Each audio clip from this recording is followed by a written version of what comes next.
शिकायत वो बिसात है, वो पृष्ठभूमि है, वो बेस है जिस पर तुम राजनीति की शतरंज खेलते हो। जब तक लोगों को शिकायत नहीं होगी तब तक तुम उनके दिमाग को अपना गुलाम भी नहीं बना सकते। राजनीति सुनने में जितनी मुश्किल लगती है उतनी ही आसान है। बस एक बार तुम बाजार को समझ जाओ, मायाजाल से बाहर आकर देखो। तुम्हें आम लोग, पढ़े लिखे, ताकतवर, अहंकार से भरे हुए लोग छोटे छोटे मासूम बच्चों जैसे नजर आएंगे जिन्हें तुम जो मर्जी पकड़ा दो उसी के साथ खेलने लग पड़ते हैं। जानते हो इंसान की सबसे बड़ी जरूरत क्या है? जानना, नॉलेज, इंफॉर्मेशन। अगर तुम इंसान की इस सबसे बड़ी जरूरत को कंट्रोल कर लो तो समझ लो इंसान कंट्रोल हो गया। लेकिन भगवान ने हमें सिर्फ जानकारियां इकट्ठी करने के लिए नहीं बनाया है, उन जानकारियों को भूल जाने के लिए भी बनाया है। तुमने देखा होगा, छोटा बच्चा कुछ याद नहीं रखता। तुमने उसे डांटा, वो तुमसे लड़ा झगड़ा, तुम्हारे बाल नोचे, अभी तुमसे नाराज है और अगले ही पल वो तुम्हें चूम रहा होगा, प्यार कर रहा होगा। उसका दिमाग अभी स्कूल नहीं पहुंचा है, वो अभी प्रकृति की ताजा देन है। जैसा ईश्वर इंसान को चाहता है, भूल जाने वाला। भूल जाना बड़ी ही साधारण सी बात है। कमजोर याददाश्त अच्छी सेहत, प्रसन्न मन और लंबी उम्र की कुंजी है। एक अच्छा स्वस्थ दिमाग कचरा निकालता चला जाता है और नई जानकारियां इकट्ठी करता चला जाता है, क्योंकि जानना ही सब कुछ है। ऐसा समझो कि इंसान के दिमाग का सबसे बड़ा काम है बस जानना। इसलिए तो हम ऑपोजिट सेक्स की तरफ इतनी बुरी तरह आकर्षित हो जाते हैं। हम उसे जानना चाहते हैं, उसके आकार, स्पर्श और स्वाद को छूकर और चूमकर देखना चाहते हैं, जानकारियां इकट्ठी करना चाहते हैं। यह नेचर हर बच्चे में शुरू से होता है। तुम बच्चे को नया खिलौना लाकर देते हो, वो 10 मिनट बाद ही उसे खोलकर देखना चाहता है, ना खुले तो तोड़ देता है। दरअसल खिलौने खेलने के लिए नहीं होते, समझने के लिए होते हैं। बच्चा जानना चाहता है कि ये बंदर नाच कैसे रहा है, ये छोटी सी कार बिना ड्राइवर के कैसे चल रही है, इसमें से ये आवाजें कैसे आ रही हैं, क्यों आ रही हैं। लेकिन तुम खिलौना तोड़ देने पर बच्चे को डांटते हो। तुम सोचते हो वो नासमझ है कि इसने 2500 का खिलौना तोड़ दिया। ये नालायक क्या जाने के 2500 कमाने में कितनी मेहनत लगती है। इसे खरीदते वक्त तुमने दुकानदार से 2 घंटे बहस की है। तुम बच्चे को सिखाते हो कि उसे अपना खिलौना, अपना तोहफा संभाल कर रखना है। इसे खोलने और समझने से यह बेकार हो जाएगा। बच्चा इस खिलौने को समझ गया तो नया खिलौना मांगेगा। इस डर की वजह से तुम उस बच्चे को भी अपने जैसा बना रहे हो। तुम बच्चे से खिलौना छीनते हो और उसे अलमारी में सजा कर रख देते हो। अरे बच्चों को खिलौने खोल कर दिखाओ, उन्हें समझाओ कि उसके अंदर कौन सी टेक्नोलॉजी है, मशीनरी है। अरे बच्चा गिलास तोड़कर ही देखेगा ना कि वो टूटता है या नहीं, या फिर वो तुम्हें ईमेल भेजकर पूछेगा, तुम्हारी कीमती सलाह लेगा। नहीं, बच्चा खिलौनों को समझता जाता है और जिसमें उसकी दिलचस्पी खत्म हो जाए उसे भूलकर वो नए खिलौने को समझने के लिए आगे बढ़ता जाता है। भूल जाना स्वाभाविक है। अपने पसंद की चीजों को छोड़कर खुशियों और उल्लासों की यादों को संजोकर दिमाग बाकी सब कुछ भूल जाने के लिए बना है। लेकिन मायाजाल रचने वाले रावण नहीं चाहते कि तुम भूल जाओ। तुम फैक्ट्रियों के, कंपनियों के, सरकारों के गुलाम हो, मजदूर हो, नौकर हो। तुमने कभी गौर किया है कि याददाश्त की जरूरत नौकर को होती है? क्योंकि उसे याद रखना चाहिए कि उसे अपने मालिक के कौन कौन से काम करने हैं, और अच्छी याददाश्त वाले नौकर तैयार किए जाते हैं स्कूलों में। तुम्हें यादों की बीमारी दी गई है। शहर बसाने वाले व्यापारियों को अपने व्यापार को चलाने और संभालने के लिए नौकरों की, मजदूरों की जरूरत थी, लेकिन तब कोई नौकरी जैसा नीच काम नहीं करता था। तुमने वो कहावत तो सुनी होगी, उत्तम खेती, मध्यम व्यापार, कनिष्ठ नौकरी। खेती सबसे उत्तम काम है। खेती का अर्थ होता है प्रोडक्शन। पहले बढ़ई दरवाजे बनाते थे, कुर्सियां बनाते थे, कुम्हार घड़े बनाते थे, किसान फसलें उगाते थे, मछुआरे मछलियां पकड़ते थे। हर कोई खेती करता था, प्रोडक्शन करता था, पर कोई भी किसी की नौकरी नहीं करता था। नीच शब्द का अर्थ होता है नौकर। चाहे तुम सरकारी नौकर हो, चाहे किसी मल्टीनेशनल कंपनी में टॉप की पोजीशन पर हो, तुम नीच हो। अगर तुम स्वयं गुलामी स्वीकार करते हो तो तुम नीच हो। कारण तुम कोई भी बताओ। इंसान नौकरी करने के लिए बना ही नहीं है। जैसे घोड़ा टांगा खींचने के लिए थोड़ी ना बना है। वो तो बड़े बड़े मैदानों में अपने बिजली जैसे ताकतवर, शानदार और तूफानी शरीर के साथ हवा से बातें करता हुआ बेलगाम दौड़ता है। लेकिन बाजार उसे जंगल से पकड़कर शहर लाता है, उसे किसी अच्छे सरकारी या प्राइवेट स्कूल में भर्ती किया जाता है, जहां उसे मुंह में लगाम पहनना, मालिक का कहना मानना, ट्रैफिक भरी सड़क पर बिना दाएं बाएं देखे दौड़ना सिखाया जाता है। उसे ट्रेनिंग दी जाती है और ट्रेनिंग का मतलब होता है याददाश्त बनाना। याददाश्त की जरूरत गुलामों को होती है। बस वैसे ही आजाद घोड़े की तरह तुम्हें भी जंगलों और गांव से पकड़ पकड़ कर पहले मारा पीटा जाता था, गुलाम बनाया जाता था। पता है ना, पहले गुलाम बिकते थे क्योंकि अपनी मर्जी से तो कोई गुलामी नहीं करना चाहता था। लोग खुद ही शिकार करके कुछ थोड़ा बहुत खा पी लेते थे, पर किसी की नौकरी नहीं करते थे। फिर धीरे धीरे उन गुलामों के बच्चे हुए, बच्चे बड़े हुए, वो भी गुलाम, उनके बच्चे भी आगे गुलाम। अब जो बच्चे पैदा हो रहे हैं उन्हें भी अच्छी नौकरी करनी है, तो उन्हें पहले स्कूल जाना पड़ेगा, वहाँ जाकर चीज़ों को याद रखना सीखना पड़ेगा। और जिसकी याददाश्त अच्छी नहीं है उसे निकम्मा और बेकार करार देकर फेल कर दिया जाएगा। और अब तो तुम खुद चुनते हो कि तुम बाजार के हाथों खुद को कहाँ बेचना चाहते हो। राजनीति में याददाश्त के एक नहीं हजारों फायदे हैं। जनता की याददाश्त जितनी अच्छी होगी उतना ही उन्हें कंट्रोल करना आसान होता है। स्कूल तुम्हारी याददाश्त को बिल्कुल वैसे तैयार करने के लिए डिजाइन किए गए हैं जैसे कि उन्हें जरूरत है। अच्छा, मुझे एक बात बताओ, टीवी की खोज क्यों की गई? मतलब तुम्हें क्या लगता है, एक आदमी अकेला कमरे में बैठा था, खाली दीवार को ताक रहा था, उसने सोचा चलो क्यों ना टीवी बनाया जाए, गाने वाने देखा करेंगे, क्रिकेट देखा करेंगे। तुम कुछ भी सोच सकते हो क्योंकि तुम्हारे आजाद से आजाद सोचने समझने का एक दायरा है, वो दायरा जो रावण ने रचा है। तुम्हें लगता है सेकंड वर्ल्ड वॉर खत्म हो गया, भारत आजाद हो गया, लोकतंत्र आ गया, सरकारी नौकरियों के लिए सरकारी स्कूल और प्राइवेट कंपनीज में नौकरी के लिए प्राइवेट स्कूल। फिर 60 सालों में बहुत कुछ बदला। आज हम आराम से घरों में बैठे हैं, कंपटीशन की तैयारी कर रहे हैं, टीवी है, इंटरनेट है। अंग्रेज बहुत अच्छे लोग हैं, वो हमारे एंटरटेनमेंट के लिए क्या कुछ नहीं करते बेचारे। सोशल नेटवर्किंग साइट्स बनाई, सर्च इंजन्स बनाए, जो जानकारी चाहिए वो ले लो, सब कुछ ठीक ही तो चल रहा है। हाँ, बलात्कार बहुत होते हैं, नहीं होने चाहिए, बेचारी औरत कब तक जुल्म सहेगी। बाकी सब कुछ कुशल मंगल है। अपनी मर्जी का नशा करते हैं, फिल्म देखते हैं और सो जाते हैं। और हाँ, हम पॉजिटिव सोचना नहीं भूलते। तुम कुछ भी सोच सकते हो क्योंकि तुम्हारे आजाद से आजाद सोचने समझने का एक दायरा है, वो दायरा जो रावण ने रचा है। तुम इस बाजार से बाहर सोच ही नहीं रहे, तुम इस पिंजरे में ही डिग्रियों पर डिग्रियां करते जा रहे हो। असल में तुम्हें बाजार नजर ही नहीं आ रहा, बाजार में तुम्हारी जीवन शैली ऐसी रच बस गई है कि तुम खुद एक प्रोडक्ट बन गए हो। जैसे मछली को कभी सागर नजर नहीं आता, वो सागर से बाहर आए तो देखे। टीवी लड़ाइयों में इस्तेमाल की जाने वाली टेक्नोलॉजी है, हथियार है।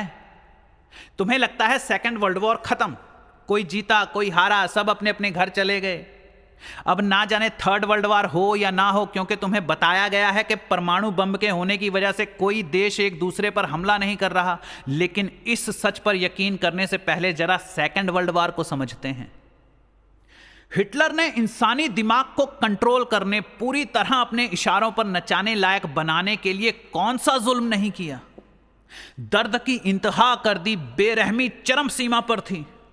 वो लोगों को पुतलों की तरह इस्तेमाल करना चाहता था। मशीन का रॉबोट बनाना दूसरी बात है, वो लोगों को डर और आतंक की प्रयोगशाला में भयानक दवाइयों और गैस चैम्बर्स में धुआं करके सब करके देख रहे थे।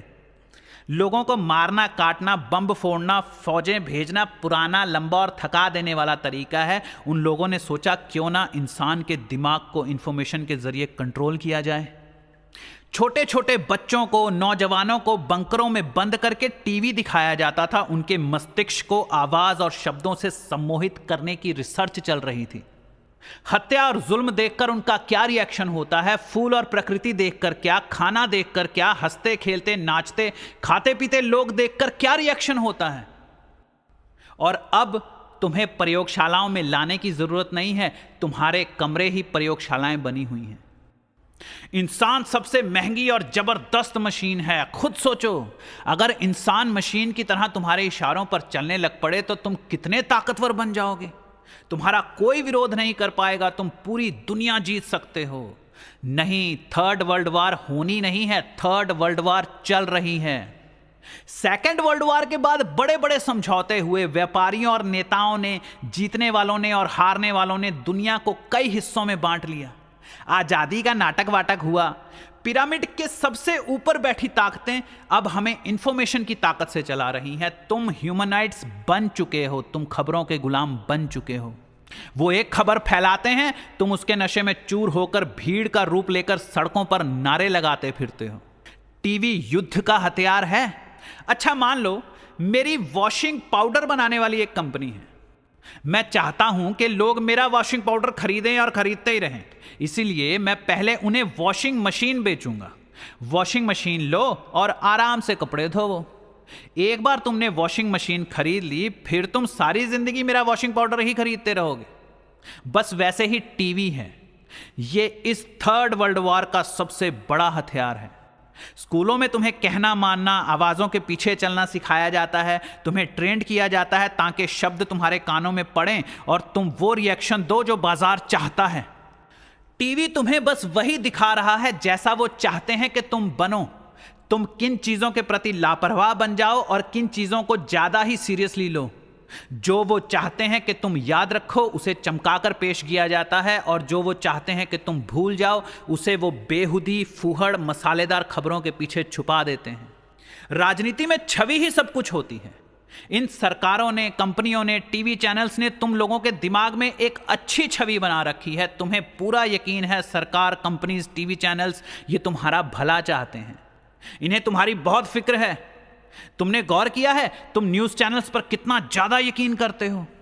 तुम्हें याद होगा, तुमने पुरानी फिल्मों में देखा होगा, ये मीडिया वाले वही लोग हैं जो कभी फटा हुआ कुर्ता पजामा पहनकर, नंगे पांव, कंधे पर झोला लटकाए, बिखरे हुए बाल, टूटा हुआ चश्मा, बड़ी हुई दाढ़ी लिए फिरते थे। हर आता जाता हुआ इन्हें एक दो थप्पड़ मारता हुआ ही जाता था, क्योंकि ये लोगों के कानों में घुस घुस कर नई खबरें बताते थे, जिसे शांत और मेहनती लोग बिल्कुल पसंद नहीं करते थे। शांत लोग मामला जल्दी खत्म करते हैं। या तो वो तुम्हारे साथ राजी हो जाते हैं या तुमसे दूरी ही बनाए रखते हैं, और शांत ही मेहनती होता है। अशांत तो पागल होता है। अपनी भागदौड़ को अगर तुम मेहनत समझो तो वो तुम्हारी मर्जी है, लेकिन अगर तुम शांत नहीं हो तो तुम मेहनत भी नहीं कर सकते। लोग अपने मन की शांति बनाए रखने के लिए खबरों से दूर ही रहते थे। वो दूर गांव बस्ती में रहते थे। बाजार बड़ी दूर होता था। पहले मीडिया समाज का सबसे ठुकराया हुआ और निंदनीय वर्ग था। लोग इन्हें अपने आसपास भी फटकने नहीं देते थे। लेकिन अब इनका धंधा अच्छा चल पड़ा है। अब ये सूट पहनकर घूमते हैं, खुद को वकील समझते हैं, जज भी समझते हैं, गला फाड़ फाड़ कर लोगों को डांटते हैं। कोई इनके आगे मुंह खोले तो ये किसी अहंकारी पुलिस वाले की तरह उस पर टूट पड़ते हैं और इनके सामने मुंह खोलने का अंजाम दिखाते हैं। ये धंधा नया नहीं है, ये वैश्यावृत्ति जितना ही पुराना धंधा है। पहले राजमहलों में भी होते थे मस्करे। उनका काम था किसी एक पक्ष को राजा की नजर में ऊपर उठाना, राजा के करीब लाना, उस पक्ष के बारे में अच्छी अच्छी बातें फैलाना, और दूसरी तरफ ऑपोजिट पार्टी की खिल्ली उड़ाना, चुटकुले बनाना, उनको मूर्ख साबित करना। राजा का सबसे करीबी प्रधानमंत्री कौन बनेगा, ये लड़ाई उतनी ही पुरानी है जितना पुराना ईश्वर है। देवताओं में भी युद्ध होते थे, षड्यंत्र रचे जाते थे। किसके पक्ष में कितनी सेना है, कौन ईश्वर के करीब रहेगा और किसे शैतान घोषित किया जाएगा, यह निर्भर होता था खबरों, गुप्त सूचनाओं, इमेज खराब करने वाली अफवाहों पर। बाजार में ताकतवर वही माना जाता है जो इंफॉर्मेशन को कंट्रोल कर सके। टीवी मत देखो, न्यूज चैनल्स बंद करो।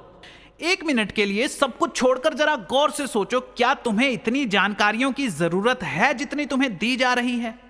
क्या तुम्हें उतने की जरूरत है जितना जानने, सीखने और नकल करने के लिए तुम पागलों की तरह भागे जा रहे हो? बुरी खबर का धंधा सबसे आसान और सिक्योर धंधा है। अगर कोई बाबा कहे कि इस साल सूखा पड़ने वाला है, मगर उसकी भविष्यवाणी गलत साबित हो और झमाझम बादल बरसे, तो क्या तुम बारिश में भीगते हुए डंडा लेकर उस भविष्यवाणी करने वाले बाबा का सिर फोड़ने जाओगे? नहीं, तुम कहोगे शुक्र है वो नहीं हुआ जिसका डर था। और अगर उसकी भविष्यवाणी सही साबित हो गई तो तुम भगवान की तरह किसे पूजोगे? किसके पास इस सूखे का इलाज पूछने जाओगे? इंसानी दिमाग बुराइयों की तरफ आकर्षित होता है, इंसानी मन डर की तरफ आकर्षित होता है। वो उस डर को अच्छी तरह समझ लेना चाहता है ताकि उससे बचकर रहा जा सके। जब हम गुफाओं में रहते थे तब भी हम उस खबर को लपककर अच्छी तरह समझ लेना चाहते थे जो बताती थी कि आसपास की गुफाओं में किसी जानवर ने इंसान पर हमला किया है। खतरे से बचकर रहना इंसानी स्वभाव है। अगर तुम्हारे मोहल्ले में 100 घर हैं और उन 100 घरों में से सिर्फ 2 घरों में तलाक हो गया है या मियां बीवी आपस में लड़ते रहते हैं तो तुम कहोगे आजकल तो ये घर घर की कहानी है, सबका बुरा हाल है। अरे रुको भाई, 100 में से 2 मामले हैं, सिर्फ 2। बाकी 98 घरों में जो पति पत्नी रहते हैं, जो मेहनत करके अपने बच्चों को पढ़ाने की कोशिश कर रहे हैं, वो मोटे मोटे हो गए हैं, गोल मटोल, उन्हें तुम गिनते ही नहीं। वो प्यार करते हैं एक दूसरे से, उन्हें फिक्र है एक दूसरे की। इस टीवी ने, अखबार ने तुम्हें अच्छाई देखने लायक छोड़ा ही नहीं, सिर्फ बुराई। तुम्हें गंदगी खाने की आदत डाल दी है इन लोगों ने। पुलिस वाला रिश्वत लेता हुआ सबको नजर आता है, किसी की मदद करता हुआ टीवी पर नजर नहीं आता, ताकि तुम्हारा समझा गया स्वरूप रिश्वतखोर, बेईमान और पब्लिक को परेशान करने वाला हो जाए। कोई लड़की कैसे अकेले घर से भागकर अपने प्रेमी से जा मिली, दोनों ने शादी कर ली, ये कोई खबर है? खबर तो तब है जब उसका प्रेमी भी उसे ना रखे और घर वाले भी उसे वापस ना लें, तो खबर टीवी पर आनी चाहिए, घर घर में पहुंचनी चाहिए ये खबर, ताकि लोगों को सीखने को मिले कि अगर बेटी का प्रेमी उसे ना रखे तो तुम भी उसे वापस मत लो। इस तरह और खबरें पैदा होंगी और धंधा अच्छा चलेगा। अच्छी खबर सुनो, दुनिया के पहले दिन से लेकर आज तक तलाक का वही रेट है। ना तलाक ज्यादा होते हैं ना कम। ज्यादातर लोग खुश हैं, मस्त हैं, लड़ते हैं पर प्यार करते हैं। बाजारू बातों पर यकीन मत करो। कई पति 2-2 गर्लफ्रेंड्स रखते हैं पर दोस्तों को बताते हैं कि पत्नी से बड़ा परेशान हूं, क्योंकि दुखी आदमी को लोग कम परेशान करते हैं, खुश इंसान का तो सारा वक्त खा जाते हैं। हालात इतने बुरे नहीं हैं जितना तुम्हें बताया जा रहा है। रोना धोना तुम्हें धोखे में रखने का अच्छा तरीका है। तुम इसका कारण समझना चाहते हो ताकि इससे बचकर रह सको। टीवी बहुत बड़ी वाली हिप्नोटिज्म की मशीन है। जो नेता चाहते हैं वो खबर अच्छी तरह उछाली जाती है, उसे भावनाओं में लपेटकर घुमा फिरा कर दिखाया जाता है, तुम्हारी आत्मा तक पहुंचाया जाता है। और अगर किसी इंफॉर्मेशन को तुम्हारे दिमाग से डिलीट करना हो तो तरीका बड़ा ही आसान है, दूसरी खबर फैला दो। कोई ऐसी दर्दनाक भयानक खबर कि सारा शहर मोमबत्तियां लेकर सड़कों पर उतर आए। लोगों का ध्यान उस कांड से हटा दो जिस वजह से किसी बड़े नेता या व्यापारी का नुकसान हो सकता है।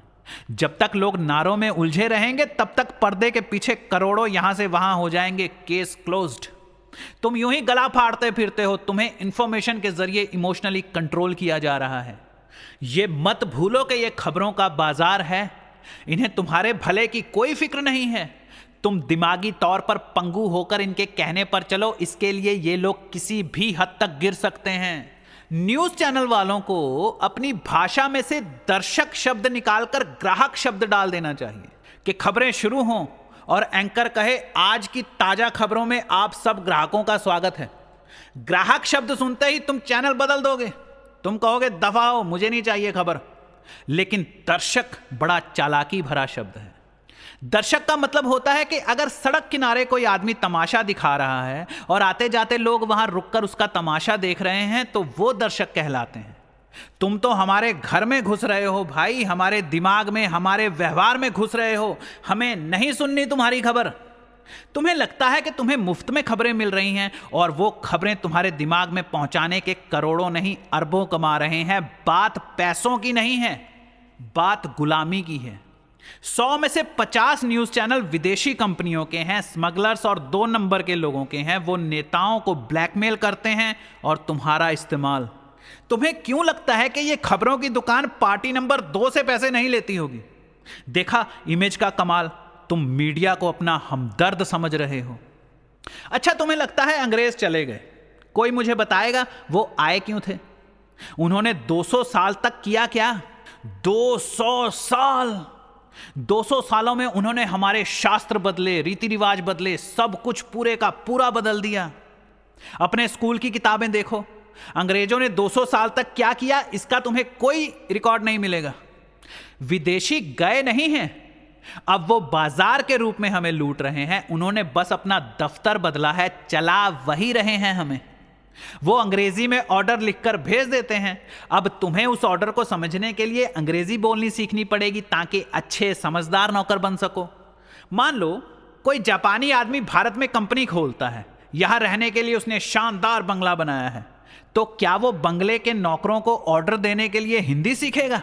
नहीं, नौकरों को जापानी सीखनी पड़ेगी। अंग्रेजी विदेशी भाषा है। तुम जब गुलाम नहीं थे, गांव में रहते थे, तो हिंदी बोलते थे। अब बड़ी शान से अंग्रेजी बोलते हो, विदेशी भाषा। तुम्हें शर्म भी नहीं आती? अगर तुम ब्रांडेड कपड़े पहनकर किसी साधारण धोती कुर्ता पहने इंसान के पास खड़े उसके कपड़ों पर हंस रहे हो, तो मैं तुम्हें बता दूं कि तुम विदेशी कपड़ों के बाजार में ज्यादा गुलाम हो, वो कम गुलाम है। अगर तुम अंग्रेजी बोलकर खुद को होशियार समझ रहे हो, तो याद रखना तुम नौकर हो और हिंदी बोलने वाला अभी सम्राट ही है। जानकार लोग तुम्हें इशारों में समझाने की कोशिशें करते रहे हैं। कविताएं पढ़ लो, साहित्य पढ़ लो। साफ साफ बोलते तो सरकारी मेहमान हो जाते, पर होशियार लोग अपनी बात कह जाते हैं। मेरा जूता है जापानी, ये पतलून इंग्लिशतानी, सर पे लाल टोपी रूसी, फिर भी दिल है हिंदुस्तानी। वर्ल्ड वॉर्स व्यापारियों के बीच होती है, देशों के बीच नहीं होती। व्यापारी आपस में लड़ रहे थे, वो लोगों के दिमाग पर अपने व्यापारिक कब्जे के लिए लड़ रहे थे। जापानी हमें जूते बेच रहे थे, अंग्रेजों ने हमें पतलून पहना दी थी और रूसियों ने टोपी। आज तुम अंग्रेजी बोलना सीखते हो ताकि बड़ी कंपनी में नौकरी कर सको। वो कहें कम हेयर, तुम कहो यस सर। और ये सब सीखने के लिए तुम्हें अच्छी याददाश्त की जरूरत थी, जो तुम्हें स्कूल में दी गई। सोचो, भारत में कभी अंग्रेज आते ही ना, तो क्या हमारे पास व्यापार नहीं था, विश्वविद्यालय नहीं थे? तुम हिंदी में पढ़ाई करके डॉक्टर बनते, वास्तुशास्त्री बनते। हमने वहीं थोड़ी ना रह जाना था, हमने भी तरक्की करनी थी, पर हमें रोका गया। हम पर अंग्रेजी थोपी गई। जैसे आजाद घोड़े पर टांगा थोपा जाता है। देखा है ना, कुछ सालों बाद लगाम और हंटर की जरूरत ही नहीं पड़ती। घोड़ा टांगे वाले की भाषा समझने लगता है, उसके इशारे समझने लगता है। तुमने कभी सोचा है स्कूलों में वर्दी क्यों पहनाई जाती है? यूनिफॉर्म। यूनिफॉर्म तो अंग्रेजों की सोच है। अंग्रेजों के भारतीय नौकर यूनिफॉर्म पहनते थे। वेटर, ड्राइवर, कुक, सबकी अलग यूनिफॉर्म, क्योंकि वो फौजी राज था। फौज में वर्दियां होती हैं। दुनिया के किसी भी आजाद देश में बच्चे वर्दी नहीं पहनते। यहां गुलामों के कारखाने में छोटे छोटे बच्चों को भारी भरकम बैग उठाकर धूप हो या बरसात वर्दी पहनकर स्कूल जाना पड़ता है, क्योंकि उनके पास और कोई चारा नहीं बचा। तुमने कभी सोचा है कि तुम धोती कुर्ता और अपनी मराठी टोपी पहनकर ऑफिस क्यों नहीं जा सकते? क्यों? तुम्हारी यूनिफॉर्म है। ये यूनिफॉर्म नहीं है, ये बेड़ियां हैं, ये तुम्हारे गले में पहनाए गए पट्टे हैं। लेकिन अब तुम्हें इन बेड़ियों से बड़ा प्यार हो गया है। तुम इसे फैशन की तरह पहनते हो, रंग बिरंगी टाइयां लगाते हो। जरा याद करो, जब तुम आजाद थे तो नंगे घूमते थे। तुमने कभी सोचा है तुम इतना क्रिकेट क्यों देखते हो? क्रिकेट अंग्रेजी खेल है, और तुम्हारे हिसाब से देखा जाए तो अंग्रेज तो चले गए हैं। तुमने कभी सोचा है तुम अंग्रेजी कैलेंडर से क्यों चलते हो? तुमने कभी सोचा है तुम्हें यह जनवरी, फरवरी, मार्च, अप्रैल क्यों रटा हुआ है? तुमने एक साधारण सा सवाल पूछा था कि ये आत्मसम्मान क्या होता है। मैंने तुम्हें दुनिया भर की कहानियां सुना दी, क्योंकि मैं तुम्हें बताना चाहता था कि नहीं, तुम्हारा आत्मसम्मान वो नहीं है जो कोई पॉलिटिकल पार्टी या टीवी बता रहा है, या तुम्हारा स्कूल बता रहा है कि अगर तुम फर्स्ट आए या इतने % मार्क्स लिए तो तुम्हारा सम्मान ज्यादा होगा, कम मार्क्स लिए तो तुम्हारा कम सम्मान होगा। नहीं, तुम्हारा आत्मसम्मान वो है जो तुम खुद को समझते हो, और अपने आत्मसम्मान की रक्षा के लिए तुम्हें अपने कान बड़े रखने होंगे। पॉलिटिकल पार्टीज और बिजनेसमैन तुम्हारे साथ भावनात्मक शतरंज खेलते हैं। कैसे? क्योंकि तुम अपने कान बड़े नहीं रखते। तुम्हारे कानों में जो डाल दिया जाता है तुम चल पड़ते हो। इन 3 शब्दों को अच्छी तरह सुन लो: दहेज प्रथा, भ्रूण हत्या और बलात्कार। तुम पिछले 60 सालों को इन 3 शब्दों में लपेट सकते हो। तुम दहेज लेते नहीं थे। भारत में दहेज प्रथा जैसा कुछ नहीं था। पर खबरों का बाजार हमेशा नई नई कहानियां बाजार में फैलाता रहता है। ना जाने कौन सा ग्राहक क्या कहानी सुनकर आ जाए। वैसे ही 19वीं सदी में भारत देश में किसी छोटे से प्रांत में कोई एक घटना हुई कि दहेज के लिए पत्नी की हत्या कर दी गई। यह अजीब और पहली बार होने वाली घटना थी। पति पत्नी के बीच प्यार होता है, झगड़े होते हैं, ये दहेज कहां से आ गया? ये खबर अखबारों में छपी, इसके खूब चर्चे होने लगे। अगर तुम्हारे आज 100 समोसे बिक जाएं तो जाहिर सी बात है तुम अगले दिन 200 समोसे बनाओगे। न्यूज वालों के हाथ में जनता की इमोशनल लगाम लग गई। बस फिर क्या, दहेज के खिलाफ लेख लिखे जाने लगे, किताबें छपने लगी। देखा कि यह मामला तो लोगों को छू गया। ऐसे ही अजीब और लाखों में एक होने वाली घटनाओं पर तो फिल्में बनती हैं, नाटक, कहानियां और किस्से मशहूर होने लगे। पूरे भारत में कहीं दहेज का इतिहास नहीं है। यह 19वीं सदी में उछाला गया पॉलिटिकल फंडा था। एक को देखकर दूसरा, दूसरे को देखकर तीसरा, घर घर दहेज का शिकार होने लगा। खबरों का जनता पर मनोवैज्ञानिक प्रभाव पड़ता है। तुम जैसा चाहते हो कि जनता करे वैसा शोर मचाना शुरू कर दो कि ऐसा तो पहले से ही हो रहा है, हमेशा से हो रहा है, इसे बंद करो, रोको, बहुत हो गया, देखो जनता त्राहिमाम त्राहिमाम कर रही है। असल में हुआ कुछ नहीं है। लेकिन मायाजाल एक ऐसा बरगद का पेड़ है जिसकी जितनी शाखाएं फैलती जाती हैं उतनी ही जड़ें फैलती जाती हैं। शाखाएं ही जड़ें बन जाती हैं, फैलाव ही जड़ बनता जाता है। जहां तक खबर जाती है वहां के लोग वैसे ही हो जाते हैं। तुम्हें सारा दिन समझाया जाता है, आपसी प्रेम और विश्वास सिखाने के नाम पर घुमा फिरा कर बताया जाता है कि हिंदू मुसलमानों पर विश्वास नहीं करते और मुसलमान हिंदुओं से नफरत करते हैं। इन्हें ऐसा नहीं करना चाहिए, एक दूसरे से नफरत मत करो, प्यार करो। सुनने वाला तुम्हारी ये सलाह भूल जाएगा कि आपस में प्यार करो, उसे याद रहेगा तो बस इतना कि हिंदू मुसलमानों पर विश्वास नहीं करते और मुसलमान हिंदुओं से नफरत करते हैं। दहेज मत लो, सब सुनते हैं, याद रहता है कि दहेज भी कोई चीज है। दहेज प्रथा के नाम पर कई पॉलिटिकल पार्टियां बनी, कई लोग औरतों के नेता बनकर बड़ी राजनीतिक गद्दियों पर जा बैठे, करोड़ों कमाए, ऐश की, गलियों नुक्कड़ों से ढूंढ ढूंढ कर दहेज के मामले निकाले गए, सत्याग्रह किए गए। भ्रूण हत्या, यह कोई एक मामला उठा था, इसे ऐसी हवा दी गई कि घर घर भ्रूण हत्याएं होने लगी। जिन गरीब अनपढ़ों को अल्ट्रासाउंड टेक्नोलॉजी का कुछ पता नहीं था उन्हें भी घर घर खबर पहुंचाई गई। साथ में कहा जाता है यह गलत है, जैसे सिगरेट के पैकेट पर लिखा होता है ना, तंबाकू से कैंसर होता है। कैंसर बड़े कारणों से होता है, लेकिन तुम्हारे अवचेतन मन में यह विचार डाल दिया गया है कि तंबाकू से कैंसर होता है। ऊपर से वो गंदी सी सड़ी गली तस्वीर देखकर शायद तुम्हें जल्दी कैंसर हो जाएगा। ये सबकॉन्शियस माइंड्स के खेल हैं। आज कैंसर दुनिया का सबसे बड़ा बाजार है। चेतावनी तो बस अपना दामन बचाने का तरीका है। उन्होंने बताया कि यह हमेशा से हो रहा है। उन्होंने बताया कि बेटियों को मारना हमेशा से चल रहा है। सरकारी आंकड़े तुम्हारे सामने पेश किए जाते हैं, 1000 लड़कों के पीछे 930 लड़कियां रह गई हैं। अच्छा, वैसे तुम्हें किसी सरकारी आंकड़े पर यकीन नहीं है। सरकार कहती है दिन में 20 रुपए कमाने वाला अच्छा खाना खाता है, तुम कहते हो हट, झूठी खबर, 20 रुपए में क्या आता है। सरकार कहती है इस राज्य में हमने बेरोजगारी खत्म कर दी, तुम 100 गालियां देते हो। तुम्हें पता है ये सर्वे बनाने वाले, ये रेशो निकालने वाले जो ऑर्डर मिलता है रिपोर्ट बना देते हैं, लेकिन लोग इसका विरोध नहीं करते क्योंकि ये बेटियों का मामला है, ये सेंसिटिव मामला है। वो सोचते हैं मर रही होंगी बेचारी, चलो बचाएं। दिल्ली वालों को बताया जाता है कि पंजाब में भ्रूण हत्याएं हो रही हैं, पंजाबियों को बताया जाता है कि हरियाणा में हो रही हैं। नालायकों, हमारी बेटी एक थप्पड़ मारे ना तो तुम्हें 3 दिन बाद होश आएगा। पंजाब हमेशा से बेटियों को पालता रहा है, उन्हें प्यार और सम्मान में कोई कमी नहीं दी गई। दंगे फसादों को हमारा कल्चर मत समझो, बुरा दौर था, हमने झेला है, पर हम बेटियां नहीं मारते। हमारी बेटियां हमारे साथ खेतों में खून पसीना एक करती हैं, तब तुम रोटी खाते हो नमक हरामो। अपना राजनीतिक सूपड़ा हम पर मत फेंको। बच्चे बच्चे के दिमाग में तुम लोगों ने बलात्कार घुसा दिया है। Totally confused generation, fully hypnotised. इंसान से मिलने को तरस गया हूं मैं। तुम खोए कहां हुए हो, तुम फंसे कहां हुए हो उल्लू के पट्ठों। तुम्हारे बाल, मूछें, कपड़े, जूते, लाइफस्टाइल सब मायाजाल तय कर रहा है। भूलो मत तुम गुलामों के बच्चे हो, तुमने अभी आजादी की पहली किरण भी नहीं देखी है। बाजार तुम्हारे घर में घुस आया है, इसे बाहर निकालो। तुम तो इसे अपने दिमाग में घुसा रहे हो। फिर भ्रूण हत्याएं हुई, मगर वो बाद में हुई, गलत इंफॉर्मेशन के शिकार लोगों ने की।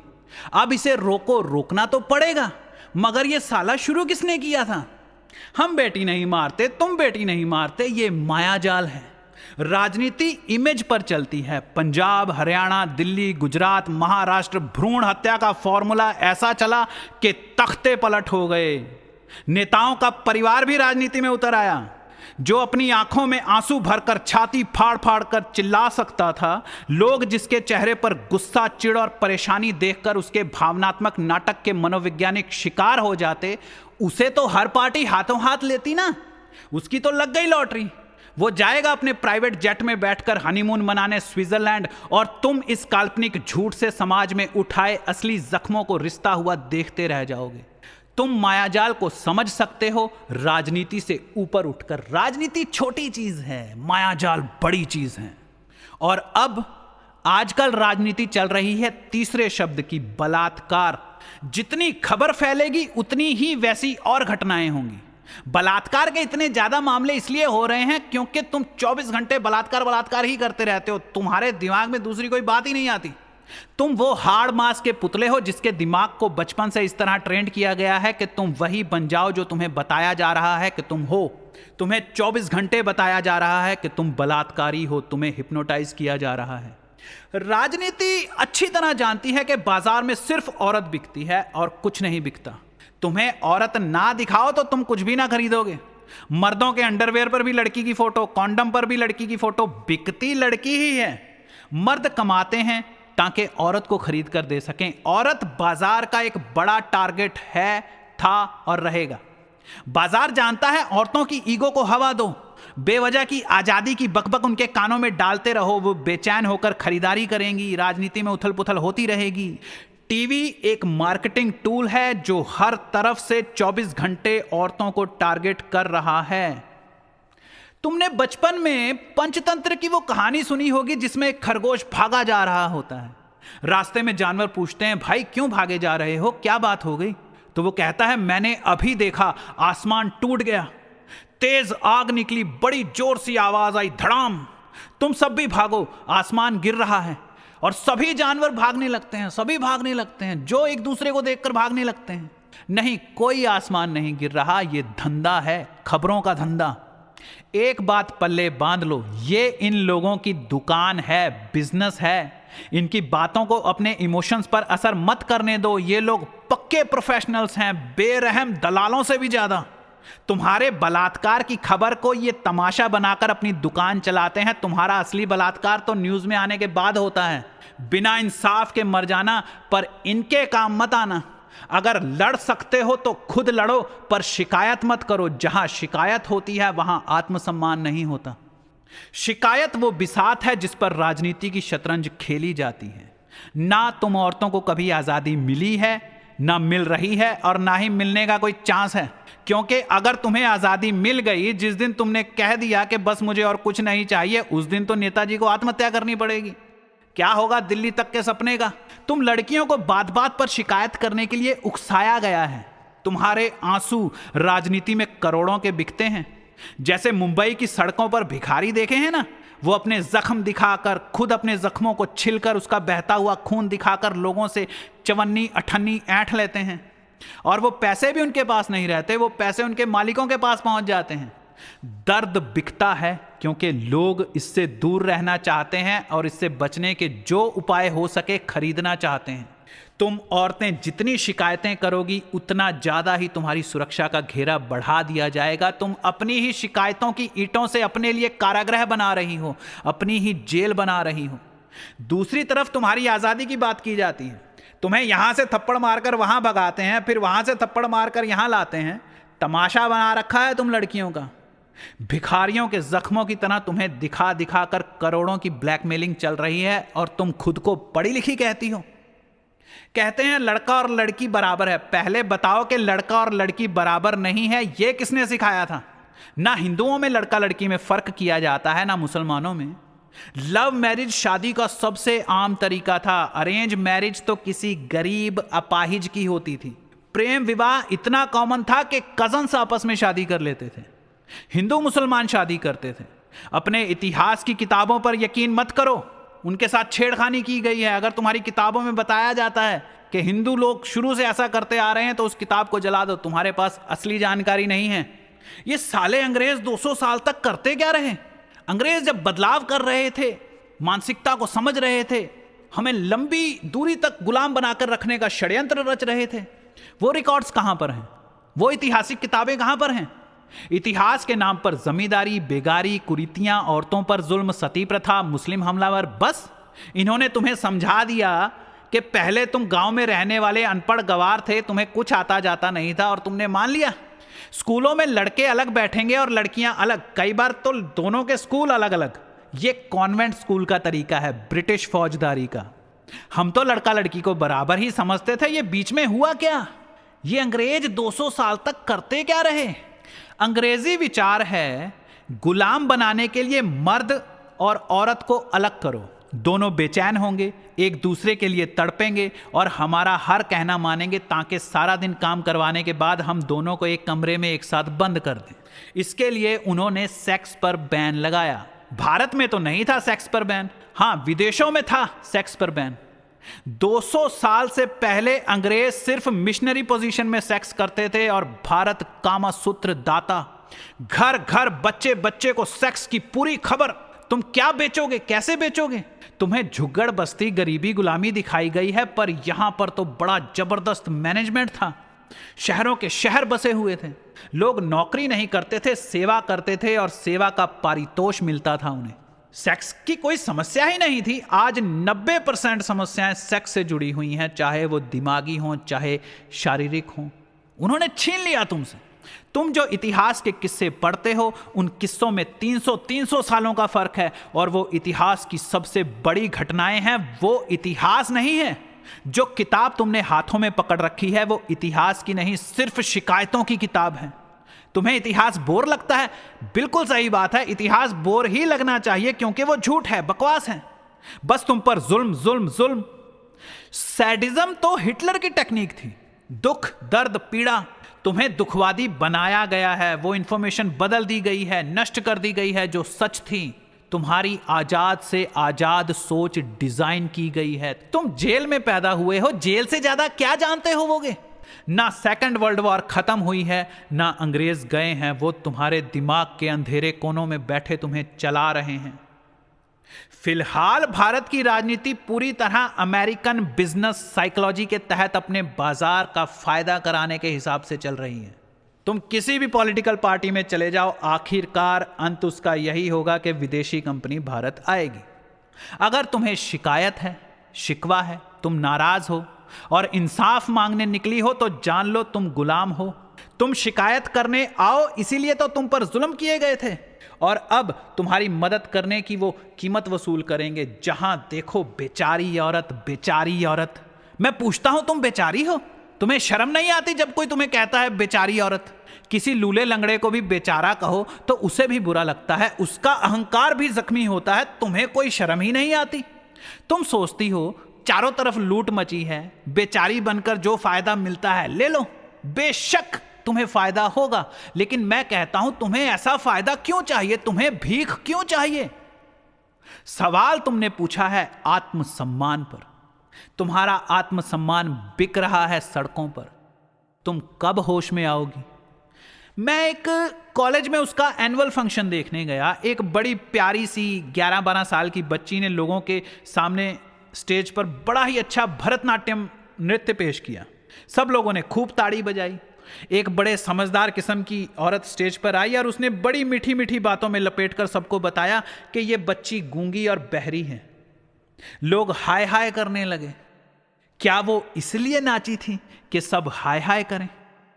क्या उसने ये सुनने के लिए इतनी मेहनत की थी? वो बच्ची तुम सब लड़कियों को रिप्रेजेंट कर रही थी। तुम्हें क्या लगता है कि लोगों ने घर जाकर उस बच्ची के डांस की बातें की होंगी? नहीं, उन्हें याद रहा होगा कि वो बेचारी गूंगी और बहरी है, और खुद उस लड़की को नाचने की खुशी में याद भी नहीं था। वो तो सिर्फ नाच रही थी, खुलकर हंसकर। वो तो मारे खुशी के चहक रही थी। वो बच्ची सोच रही होगी कि मेरे गूंगे बहरे होने का डांस से क्या कनेक्शन, मैं तो उसे प्रॉब्लम समझते भी नहीं, मैं तो नाचकर खुश हूं। लेकिन चालाक लोग तुम्हारे जख्मों से चंदा इकट्ठा करते हैं, वोट कमाते हैं, नोट उड़ाते हैं। मामला पैसों का नहीं है, बात गुलामी की है। मैं तुम्हें उन लोगों की कमाई इसलिए बताता हूं क्योंकि तुम लोगों को गुलाम होने में कोई परेशानी नहीं है। तुम लोगों को परेशानी होती है जब कोई और कमाई कर रहा होता है। जब मैं किसी और के पैसों की बात बताता हूं, वो अरबों कमा गया, खरबों कमा गया, तब तुम्हें गुस्सा आता है। लेकिन अगर मैं तुमसे कहूं तुम गुलाम हो, नौकर हो, तो तुम कहोगे ठीक है, चलता है। न्यूज चैनल्स में जो दिखाया जा रहा है वो इतने बड़े देश में होने वाली चंद घटनाएं हैं, वो पूरा भारत नहीं है। भूल जाओ बाजार, लोग बड़े प्यारे हैं। बाजार बड़ी चालाकी से तुम्हें बलात्कारी बना रहा है। वो तुम्हें बता रहा है कि नहीं करना, नहीं करना। तुम पूछते हो क्या नहीं करना, वो कहते हैं बलात्कार। तुम पूछते हो वो क्या होता है, वो कहते हैं ये। रेप कल्चर पूरी दुनिया की मार्केट बना हुआ है और तुम्हारा मीडिया वहां अच्छी खासी सप्लाई कर रहा है। ह्यूमन ट्रैफिकिंग क्लाइमेट चेंज के बाद आज सबसे बड़ी मुसीबत है। ये तुम्हें हिंसा सिखा रहे हैं। तुम तो हिंसक पैदा नहीं हुए थे। तुम सब कुछ ठीक करने में ही लगे रहोगे। तुम्हारे माँ बाप भी यही करते रहे और तुम्हारे बच्चे भी यही करेंगे। समाज सुधार।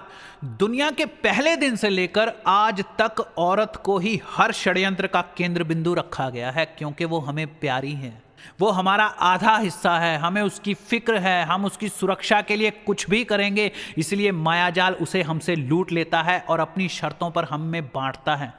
सेक्स पर बैन लगाना अंग्रेजी सोच है। सिर्फ हिंदू ही नहीं, इस्लाम भी इस चालाकी का शिकार है। ये मायाजाल है। उन्हें अब बाहर से राक्षस बुलाने की जरूरत नहीं है। तुम दोनों को ही एक दूसरे के सामने राक्षस की तरह पेश किया जा रहा है। धर्म सेक्स पर बैन नहीं लगाता। तुम्हें आपस में मिलने से रोका जाता है। बाग बगीचों में पकड़कर थप्पड़ मारे जाते हैं। क्यों? बाजार में बेचने के लिए खबरें बनाई जाती हैं, बाकायदा सबूत के साथ वीडियो बनाई जाती है, अपनी ताकत का प्रदर्शन किया जाता है। समाज सुधार वो क्या होता है? अगर मैं तुम्हारे घर में घुस आऊं और तुम्हारे गले में पट्टा पहनाकर तुमसे कहूं कि आओ तुम्हें स्टैंडर्ड ऑफ लिविंग सिखाएं, ऐसे कांटे से पकड़ते हैं और ऐसे छुरी से काटते हैं, तुम क्या हाथों से घपाघप, हाथ भी गंदे करते हो, मुंह भी गंदे करते हो, जमीन पर सोते हो। ये देखो 5 स्टार होटल का कमरा। अगर इसे सुधार कहते हैं तो फिर बाजार किसे कहते हैं? अरे हम गांव में खुश थे, जंगलों में बड़े प्यार से रहते थे, पर बाजार ने दिखाया कि जंगली मतलब हत्यारे, खूनी, गांव वाले मतलब प्रेमियों को फांसी पर लटकाने वाले। और अब यही सब हो रहा है क्योंकि भाग्य तो पहले से ही लिखा जा चुका है। आज भी तुम्हारी नजरों में गांव की जो छवि खराब की जाती है वो इसलिए ताकि शहरीकरण हो सके। मैं माता वैष्णव देवी के दर्शन करके लौट रहा था। सुबह के 7-8 बजे थे, ठंड थी। मेरे साथ रेल के डिब्बे के दरवाजे के पास कुछ लड़के भी बैठे हुए थे। ना जाने ट्रेन क्यों रुकी हुई थी। मेरे पास बैठे उन लड़कों में से एक ने मेरे कंबल को हल्का सा खींचकर पूछा, भाई माचिस है? मैंने कहा नहीं, पर मुझे पता था कि मेरे सामने वाले के पास है। मैंने सामने वाले से लेकर उसे दे दी। उसने अपनी जेब में से बीड़ी का बंडल निकाला और उसमें से एक खास बीड़ी ढूंढकर निकाली। फिर उसे उल्टा पुल्टा करके ठोका। शायद बीड़ी के अंदर के तंबाकू की सेटिंग कर रहा था। फिर बीड़ी को मुंह में डालकर उसे जलाते हुए बोला, राहुल गांधी तो पप्पू है। मैंने दिसंबर की भयानक शीतलहर से बचने के लिए अपने कानों को गर्म खेस से लपेट रखा था। हैरानी और हंसी के साथ मैंने उसे नंगा किया। सर्दी को और क्या चाहिए? वो दीवानी माशूक की तरह मेरे कानों पर टूट पड़ी। मैंने कहा, क्या? वो एक लंबा कश लेते हुए बोला, अपना राहुल गांधी ससुरा पप्पू है। हार्वर्ड यूनिवर्सिटी से पढ़ा हुआ आदमी पप्पू है। मैंने मजे लेते हुए छूटते ही पूछा, भाई तुम्हारे मोबाइल में गंदी फिल्में हैं? वो बोला, क्या बात करते हो, एक मांगोगे 1000 मिलेगी। मैंने पूछा, तुम्हारी फेवरेट वाली कौन सी है? वो बोला, ये वाली, 1 लड़का और 3 लड़कियां। मैंने पूछा, ऐसी जिंदगी तुम्हें पसंद है? क्या तुम ऐसी जिंदगी जीना चाहते हो? तुम्हें अच्छा लगता है? उसने मुझे कोई ठग बाबा समझकर हंसते हुए कहा, हाँ पसंद तो है। मैंने कहा, जिसे तुम पप्पू कह रहे हो ना, वो इससे भी अच्छी जिंदगी जीता होगा। तुम्हारे गांव में जितने लोग नहीं हैं उतने उसके घर में नौकर होंगे। वो राजा के घर पैदा हुआ राजकुमार है। सोने चांदी के बर्तनों में खाना खाने वाले शाही लोग। तेरे पास बीड़ी जलाने के लिए माचिस नहीं है और राहुल गांधी पप्पू है। वो हंसता है तुम पर। वो पूछता है, पप्पू कौन है, मैं या तुम? अगली बार उसकी हंसती हुई तस्वीर देखना तो सोचना पप्पू कौन है, और तुम्हें अपने दिमाग पर छाया वो मायाजाल का पर्दा भी नजर आएगा जो तुम्हें उसे पप्पू समझने पर मजबूर कर रहा है। वो जानता है तुम भेड़े हो, वो तो खुश होता होगा कि इन लोगों पर राज करना है। उसकी तो निकल पड़ी, वो समझ गया तुम्हें कैसे कंट्रोल किया जा सकता है, तुम किन चीजों पर यकीन करते हो। और याद रखना, राजनीतिक बाजियां तो पलटती रहती हैं, कोई ऊपर कोई नीचे। इसलिए वो हंसता है, उसको सलाह देने वाले बड़े बड़े होशियार लोग बैठे हैं, वो अपने कान बड़े रखता है। बलात्कार शब्द दहेज प्रथा, भ्रूण हत्या और बेचारी औरत जैसा ही डिजाइंड शब्द है। यह एक रोशनी की तरह भीड़ को हिप्नोटाइज करके वक्त आने पर लोगों से अपनी मर्जी का रिएक्शन दिलवाने के लिए बनाया गया है। अच्छा मुझे बताओ, कुत्ता शब्द गाली क्यों है? कुत्ता बड़ा प्यारा और वफादार जानवर है। अगर कोई तुम्हें शेर कहे तो तुम बड़े खुश होवोगे, है ना? भावना को शब्द से जोड़ दो तो सम्मोहन पैदा होता है, फिर तुम शब्द के गुलाम हो जाते हो, तुम ऑटोमेटिक रिएक्शन देते हो, अपने भाई पर भरोसा नहीं करते और मीडिया पर भरोसा करते हो। आज जिसको भी अपनी प्रमोशन करवानी है वो कंट्रोवर्सी का सहारा लेता है, वो मीडिया से इस शब्द को थोड़ी देर के लिए किराए पर ले लेता है।